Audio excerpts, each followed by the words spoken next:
Welcome to the Rage Racing YouTube channel. Let me tell you a quick story before I explain what's happening here. In 1965, Big Daddy Don Garlits was racing his front-engine top-fuel dragster at the Rockford drag strip in Illinois. Today that drag strip can still be found as the Byron drag strip. Now, Don Garlits was in a match race. So, what is a match race? Match racing was how racers and teams during the golden era of drag racing would actually make their money. Tracks all across the country would hire in 2 cars, 4 cars, maybe a bunch of cars to come race each other and put on shows at their tracks. Now that would draw fans to come to the gate, more ticket sales at the gate, more money for the tracks. Everybody made out. Match racing was taken very seriously by the racers. First of all, no one likes to lose. Secondly, whoever won the most races at the end of the day usually took home more money. Not always, but usually. Another reason why racers took match racing very seriously is that's how you got your exposure. Now, your print media at the time would cover local racers, local match racing, and the news that's going around across the country at the smaller tracks. There wasn't a lot of national events at the time. Sure, when there was national events, they would get big coverage, but the majority of your print media would be focused more on what happened at the local level. So, to be a match racer and to make money, drag racing, you have to be hired in by these tracks. You have to have people who want you to race at their tracks so they can pay you money. And the better you do, the more popular you become, the more money you get. So match racing at the time was a pretty big deal. Swamp Rat 8 had the 426 Chrysler Hemi that came out just the year prior in 1964 for NASCAR. Now, Don Garlits and the rest of the drag racers who went to the new motor actually started going slower. They weren't doing very good at all, and Don Garlits was getting pretty upset. He was losing races, national events, match races all across the country, and he was losing them. He was being outrun. Now, the 426 Hemi is actually the second generation of Hemi Chrysler put out. First generation, put out in the 1950s, was the 331, 354, and 392 Hemi. Those were the engines that were the engine to have for the day. They were lighter, they were faster, they made more power, they were doing better than the 426. So how much slower was the newer 426 Hemi than the older 392 in top fuel in 1965? Well, at the time, the 426 was running in the low 8s at around 190 some miles per hour. Now, the earlier 392s were deep into the 7s at about 210 miles an hour. So why did Don Garlits have the newer, slower 426 Hemi in his car if he wanted to go fast? Well, I believe he was sponsored either by the Chrysler Corporation or a Chrysler dealership, I'm not sure. And, of course, for racers to live, you need sponsors. Now, the people at Chrysler knew that that engine could run, and they knew that Don Garlits was the guy who could figure out how to do it. So they wanted him to keep that motor in his car until he figured out how to get it to run. So how upset was Don Garlits getting over this whole matter? Well, here's where things start getting a little interesting. Now, anybody who knows anything about nitromethane, it is extremely dangerous. If you don't tune it just right, it will make you a humble man. It'll blow parts up, destroy engines with abandon, and could be life-threatening, as we've seen history teach us. So, Garlits decided he was going to purposely blow up that engine so he'd have an excuse to put the earlier 392 in his car and he could start running fast again. So what was Garlits' plan to blow up that 426 Hemi and not make it a spectacular explosion where he could cause himself injury? Just enough to break the engine and he could put the early 392 in. Well, he figured on ignition timing. Now, the earlier 392 needed 34 degrees ignition timing in the supercharged nitromethane application. It just happened to be the number that worked out great for that engine. You could advance the timing more and get it going a little bit faster, then you start causing damage. And this is according to Garlits himself. At 40 degrees ignition timing, the 392 will run like a record-setting pass, but it'll crack the block right down the middle. Not good, obviously. So that's what Garlits decided to do with the 426. And that's where we're going to start getting to what we have here. Now, Garlits advanced ignition timing to exactly 40 degrees in the 426, and he went out for a pass. So what happened? Don Garlits rocketed down that Northern Illinois drag strip at 213 miles per hour at 7.51 seconds. Fastest pass he's ever done. I believe it might have been a record, or if it would have been maybe real close to a record with the 392s at the time. He figured, wow, I probably did something to the motor. He pulled the car back to the pits, dropped the oil pan, checked it out, and the bearings looked like new. This engine wasn't even working yet, wasn't even trying.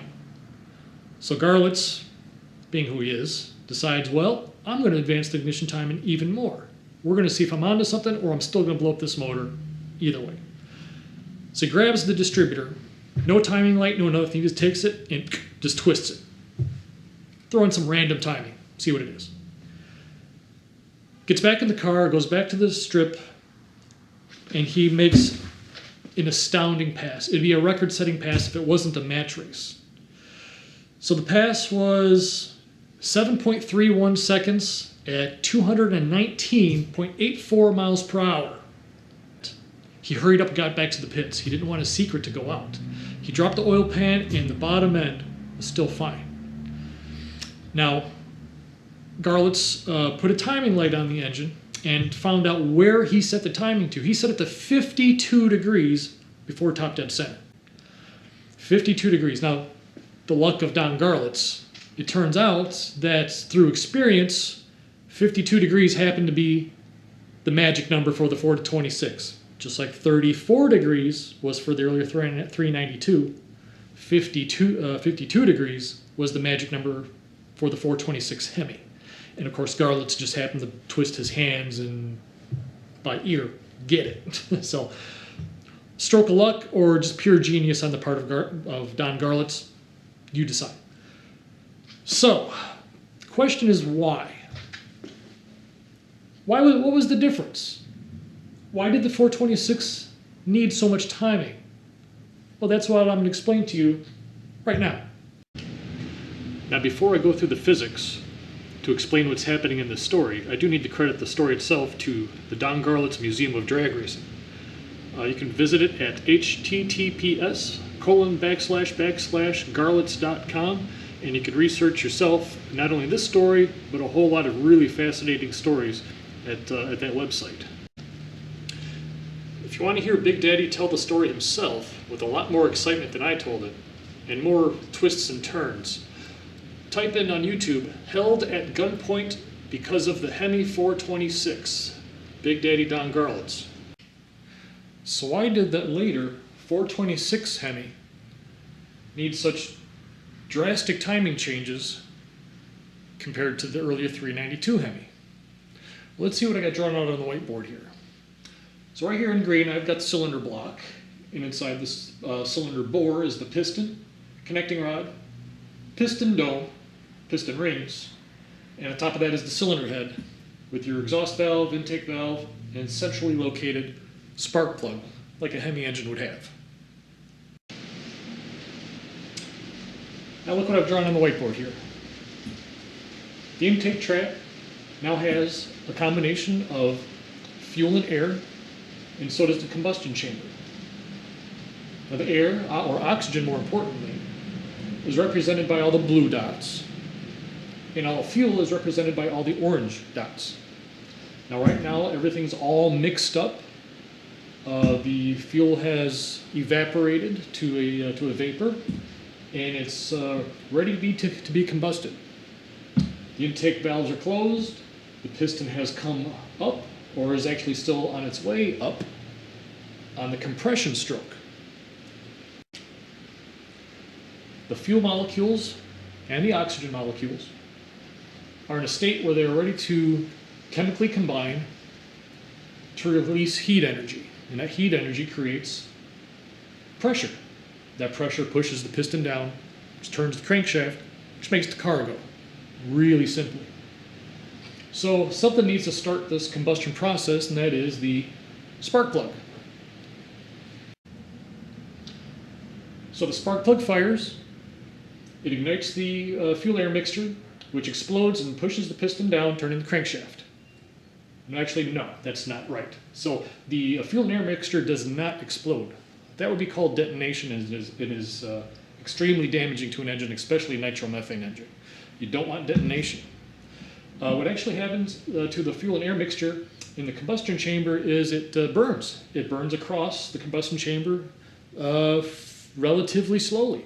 Imagine throwing a match into a field of dead grass, and that line of fire just kind of works its way slowly across the field. Kind of just a faster version of that is actually what truly happens in your combustion chamber. So let me show you how this works. Let's say the spark plug fires and it starts a few in red here. A few molecules of air and fuel mixture to start to combine, starting the fire. It starts to burn. So now the burn is going to start working its way across the combustion chamber. So it gets a little bit wider. Once there's more surface area exposed to the heat of that fire,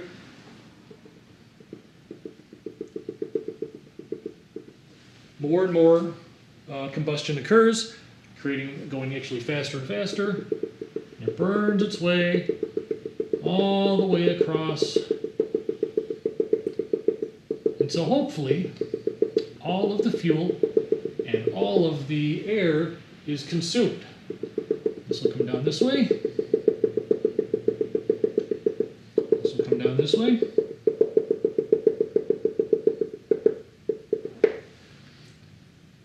And as the energy is released, it creates more and more heat. Maybe a couple thousands of degrees. I'm not exactly sure. I'll have to look that up. But finally, all of your fuel and all of your air is chemically combined and released its heat energy. The heat energy creates tremendous pressure on top of the piston, and that's what pushes the piston down and turns the crankshaft, which moves the car. So how fast or slow is that flame front that travels across the combustion chamber? Well, I had to do some research, but I found that on average you'll get between 33 to 82 feet per second flame front speed. Now, even that number could vary greatly due to engine dynamics, construction, materials used, shape of the combustion chamber, engine RPM, fuels being burned, the mixture ratio has a huge effect on how fast the flame actually travels across the combustion chamber. And we want it to go as fast as possible without actually exploding. But we'll just take that 33 to 82 feet per second as our number for now. Now let's just take an average of that somewhere in there. Let's just pick 50 feet per second right now, just to get an idea what's happening here. So 50 feet per second is the equivalent of 35 miles per hour. 35 miles per hour. There's some dogs that can run faster than that, not very fast. So 35 miles an hour seems ridiculously slow, considering engines can turn 10,000 RPM faster. So now we have to consider the distance that the flame has to travel across the combustion chamber. So let's take the 426 Hemi engine, because we're talking about it right now. It has a bore size of 4 1/4 inches. Now there's a flame front that's going to travel from the spark plug to one half of the cylinder, and the other flame front's going to go towards the other half of the cylinder because of the nice centrally located spark plug. So actually there's actually two flame fronts, kind of, in the 426 Hemi, so we can actually divide the bore by 2, so that gives us 2 1/8 inches. 2 1/8 inches is how far the flame front has to travel across the chamber. So at 50 feet per second, just as an average of our number here, to travel 2 1/8 inches only takes 35 10,000ths of a second, 0.0035 seconds. So obviously it's actually incredibly quick, but it is still just a burn and not an explosion. So we have to remember that. Now the 50 feet per second was actually that I was using. That was the average of the 33 to 82 feet per second of the information I found. That was actually for gasoline engines. Now nitromethane is a whole different animal, but at least we're getting the idea of what's happening here. So going back to the image here of the combustion chamber, of course in this image the fire has already kind of gone across and everything like that, but you get an idea of how it works. Now, the difference between the 392 combustion chamber and the 426 combustion chamber is the volume. There was a huge volume difference between the two chambers.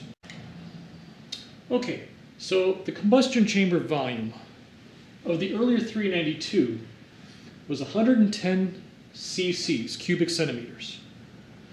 And the 392 had a 4-inch bore, a little over a 4-inch bore. The 426 has a combustion chamber of 170 cc's, cubic centimeters, on about a 4¼ inch bore. The volume of the combustion chamber changes by 55%, going from 110 cc chamber to 170 cc chamber is a change of 55%. So that's that much more volume that flame front has to travel across. So let's change our drawing here a little bit. Let's just pretend that this is a representation of what the 426 Hemi's combustion chamber and piston looks like. And of course we need so much time for that flame front to travel across the combustion chamber. Now let's pretend, by erasing some of this, that the 392 combustion chamber looks a little more like this, give or take. So here, like that. And then we can put a little spark plug. Spark plug there. So spark plug comes down. Okay, so let's say that this remaining area here is the area of the earlier 392 Hemi combustion chamber. It's a lot smaller. The flame front, even though the flame speed is going the same speed, the flame front would travel faster across the combustion chamber because there's less volume to fill. So actually it's a little bit more efficient burn on the earlier engine, believe it or not. So it makes sense that that would take less time for the cylinder pressure to increase from the flame front to burn all the fuel to force the piston down. Now I know we're talking about top fuel nitromethane burning engines, but for the moment we're going to go back to just the physics of a gasoline engine, because those are the numbers that I have on hand, and I know nitro is a whole different animal. So just for a gasoline engine, you want peak pressure in the cylinder on top of the piston to occur somewhere around 10 to 15 degrees after top dead center. So top dead center is when the connecting rod and the crankshaft all are stacked up on top of each other, and if you were to put pressure on the crankshaft if it was all a straight line, the crank wouldn't want to move. You want the crank to be at a little bit of an angle so the rod can apply force to it to continue rotating through, and you can get torque that way. So on a gasoline burning engine, usually about 10 to 15 degrees after top dead center is about the best time to have peak pressure in the cylinder. So here I've changed the position of the crankshaft where the piston is before top dead center on the compression stroke. Crankshaft still turning clockwise. Now the angle of the rod as we approach top dead center is going to straighten out, and then as we go after top dead center, the rod is going to angle the other way. That's where we want to apply our force on the clockwise side of the crankshaft so we can continue applying torque in the right direction. So we actually light the ignition before top dead center as the piston is still compressing the air and fuel mixture on the compression stroke, sometimes by quite a lot.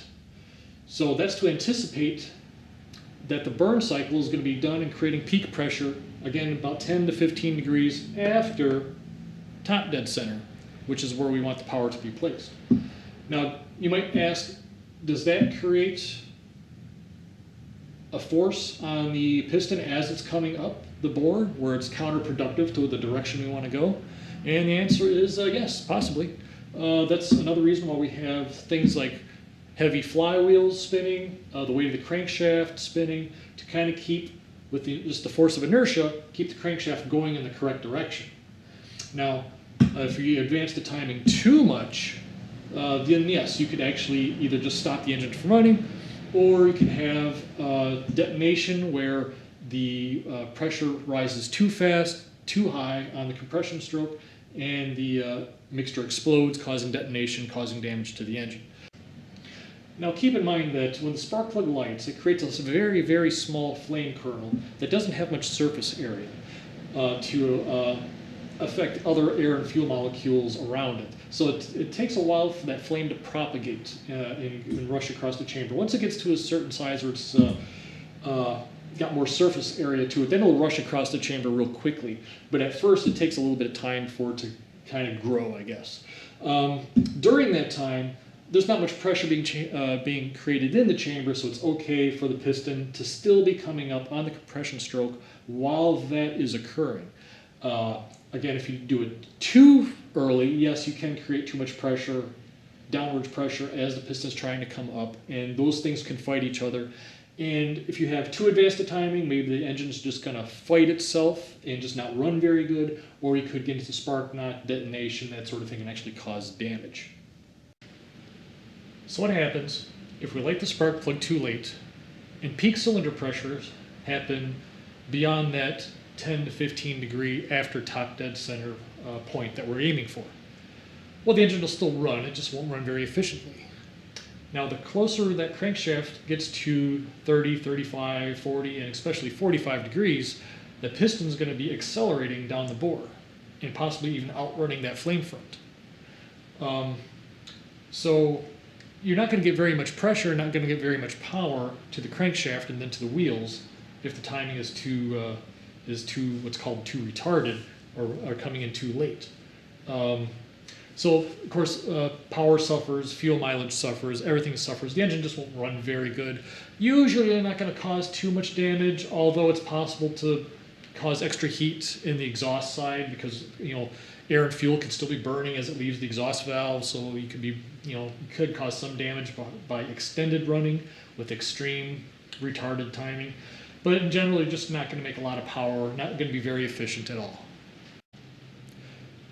So how do we know at what point before top dead center to light the spark plug to get this process started so we get peak pressures where we want them to after top dead center? Well, the answer is, at first you might have to guess, and you have to do testing.